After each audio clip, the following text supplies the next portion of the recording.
See you next Tuesday. A graveside celebration.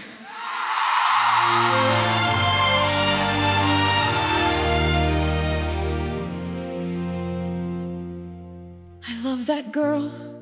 I swear I did. I mean it. I loved her like a sister, which is why I'll say it. She was selfish, and she was late, and she was careless, and she was my favorite person in this parish. She cried in my chair every Tuesday morning. She took my phrase and wore it without warning. She tipped like someone raised in a barn somewhere, and I did her highlights for 6 years with love and prayer.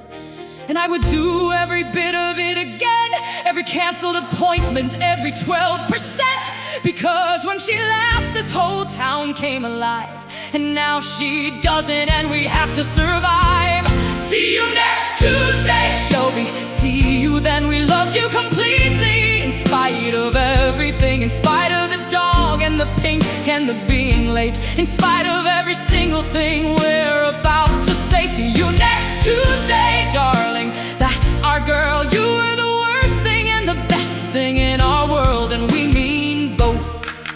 We mean every word of both. I wanna be honest, because she's past caring. That dog destroyed a decade of my landscaping. And she laughed, she called him spirited. I called my lawyer, he said it wasn't worth it. She waved at me for 11 years like I was furniture, like I was something decorative and peripheral. And then she got sick and she held my hand to Truvies and looked at me like I was somebody. And that's the thing that I cannot forgive, that she waited until she was dying to live, that she had all this love and she rationed it out. And I needed it, Shelby, I needed it. I needed it too. See you next Tuesday, Shelby. Lord above, you were stingy with yourself and lavish with your love, and somehow both of those things were true. God, we are so angry. God, we miss you. The potato salad is a small thing, I know that. I know that in the scope of loss, it doesn't matter. But she said it in front of everyone at Easter, and my grandmother has been gone for 17 years. And that recipe is all I have of her.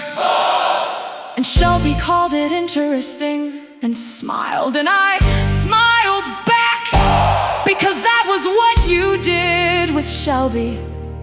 You smiled and you meant it, even when you wanted to. She was the first person who made me feel like I belonged here. She did that on purpose, she did that out of nowhere. She never mentioned it again. That was so Shelby. That was so completely Shelby. One minute of wonderful, she said it like it was wisdom. Like Millen hadn't spent 30 years making sure she had minutes. But here is the thing about Shelby. Here is the thing I keep circling. She wasn't wrong. She was 24 and dying, and she wasn't wrong. She just didn't know that the minutes belong to everyone who loves you. And when you spend them, you spend theirs. She said, Mama, I want this more than I want to live. And I knew she meant it. And I knew she was right. And I knew I was gonna lose her. And I said, okay. I said, okay. Because you don't get to say no. Not to that. Not to someone you made. Not when they look at you like that. And she knew that. She knew exactly what she was asking, and she asked it anyway, because she was Shelby.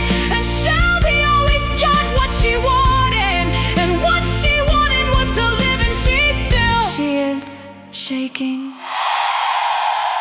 She was the worst thing that ever happened to me. She was my daughter. Same thing. Come here.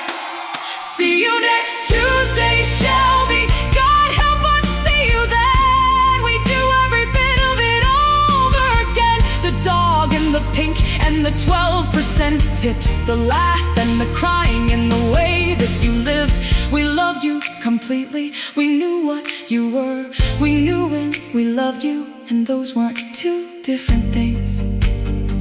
See you next Tuesday.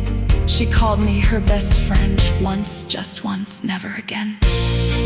The dog's still digging every morning, same spot. She knew what she was doing. They look at the grave. Good dog, Rhett.